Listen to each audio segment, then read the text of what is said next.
West Bengal council of higher secondary এডুকেশনের পক্ষ থেকে ক্লাস 11-এর নতুন সেমিস্টার পদ্ধতিতে ক্লাস 11-এর রেজিস্ট্রেশনের জন্য নোটিফিকেশন জারি করেছে।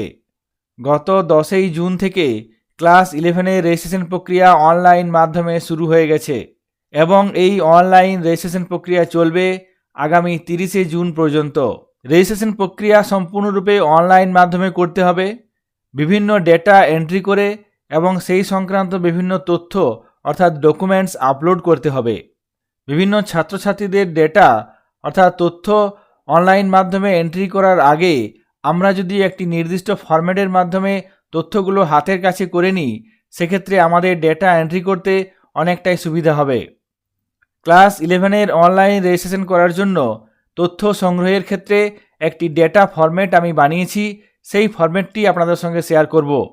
এই ফরম্যাটটি ছাত্রছাত্রীদের দিয়ে দিলে তারা সেই ফরম্যাটটি ফিল আপ করবে এবং সেই সঙ্গে সাপোর্টিং ডকুমেন্টস বিদ্যালয়ে জমা দেবে। ডেটা ফরম্যাটে যে তথ্য দেওয়া থাকবে সেই তথ্য যাচাই করে নিয়ে আমরা অনলাইন মাধ্যমে এন্ট্রি করতে পারবো। এই ফরম্যাটের মাধ্যমে তথ্য সংগ্রহের পর কাউন্সিলের নির্দিষ্ট পোর্টালে ক্লাস 11-এর রেজিস্ট্রেশন প্রক্রিয়া অনেক সহজ হয়ে যাবে।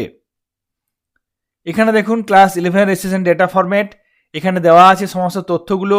এই তথ্যগুলো ছাত্রছাত্রীরা ফিল আপ করবে, তারপর নির্দিষ্ট ডকুমেন্ট সহ বিদ্যালয়ে জমা দেবে। এই ফরম্যাটে পাসপোর্ট সাইজ ফটো দেওয়ার জায়গা দেওয়া আছে, সাইন করার জায়গা দেওয়া আছে।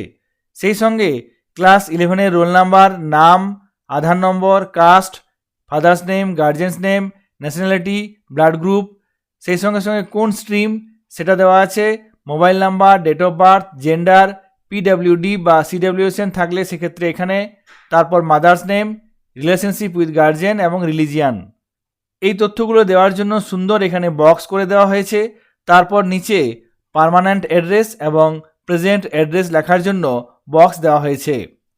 যদি কোনো মাইগ্রেটিং স্টুডেন্টস থাকে অর্থাৎ অন্য কোনো বোর্ড থেকে যদি West Bengal council of higher secondary এডুকেশনের অন্তর্গত কোনো বিদ্যালয়ে ভর্তি হয়, সেক্ষেত্রে এখানে এই ফরম্যাটটি লাগবে এবং এখানে সেই বোর্ডের নাম লিখতে হবে।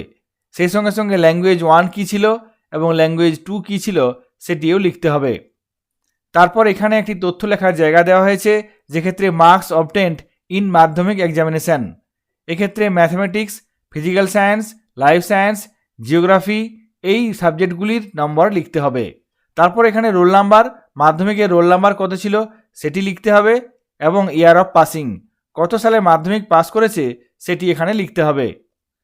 তারপর এখানে আছে সাবজেক্ট টেকেন ইন ক্লাস 11, অর্থাৎ এক্ষেত্রে ক্লাস 11-এ ভর্তির সময় যে বিষয়গুলি নেওয়া হয়েছে সেগুলি এখানে লিখতে হবে। যার মধ্যে প্রথমে আছে ফার্স্ট ল্যাঙ্গুয়েজ। বিভিন্ন ক্ষেত্রে এটি বিভিন্ন হতে পারে, তবে বেশিরভাগ ক্ষেত্রেই ফার্স্ট ল্যাঙ্গুয়েজ বাংলা হয়ে থাকে। সেকেন্ড ল্যাঙ্গুয়েজ এক্ষেত্রেও বিভিন্ন হয়ে থাকে, যার যেমন থাকবে সেটি এখানে লিখতে হবে। তারপর আছে ইলেকটিভ 1, ইলেকটিভ 2 এবং ইলেকটিভ 3 এবং অপশনাল। কাউন্সিলের সাবজেক্ট কম্বিনেশন সংক্রান্ত যে নোটিফিকেশন আছে সেই নোটিফিকেশনের অন্তর্গত সেট 1, সেট 2 এবং সেট 3 থেকে যে বিষয়গুলি যেভাবে নেওয়ার কথা বলা হয়েছে সেগুলি এখানে নিতে হবে এবং ভর্তির সময় যে সাবজেক্টগুলি দেওয়া হয়েছে সেগুলি এখানে লিখতে হবে। এখানে প্রথমে দেওয়া আছে ইলেকটিভ 1 লিখতে হবে, তারপর ইলেকটিভ 2, ইলেকটিভ 3 এবং সেই সঙ্গে অপশনাল সাবজেক্ট যদি থাকে এখানে লিখতে হবে। এই ফরম্যাটটির সঙ্গে সঙ্গে কতগুলি ডকুমেন্টস জমা দিতে হবে, যার মধ্যে মাধ্যমিক পরীক্ষার অ্যাডমিট, মার্কশিট, আধার কার্ড এবং সেই সঙ্গে যদি কাস্ট সার্টিফিকেট থাকে সেটিও জমা দিতে হবে। তাছাড়াও যদি কোনো ফিজিক্যালি হ্যান্ডিক্যাপড সার্টিফিকেট থাকে সেক্ষেত্রে জমা দিতে হবে। ক্লাস 11-এর রেজিস্ট্রেশন প্রক্রিয়া চালানোর জন্য একটি নির্দিষ্ট ফরম্যাট আপনাদের সঙ্গে আমি শেয়ার করলাম। এই ফরম্যাটটি কাজে লাগিয়ে আপনারা অনলাইন রেজিস্ট্রেশন প্রক্রিয়া সহজেই করতে পারবেন। এই ফরম্যাটটি ডাউনলোড করার জন্য ডেসক্রিপশন বক্সে লিঙ্ক দেওয়া থাকবে, আপনারা সেই ফরম্যাটটি ডাউনলোড করে কাজটি করতে পারবেন। এই ভিডিওটি যদি আপনাদের কাজে লাগে অবশ্যই লাইক করবেন। সকলে ভালো থাকবেন, সুস্থ থাকবেন। ধন্যবাদ।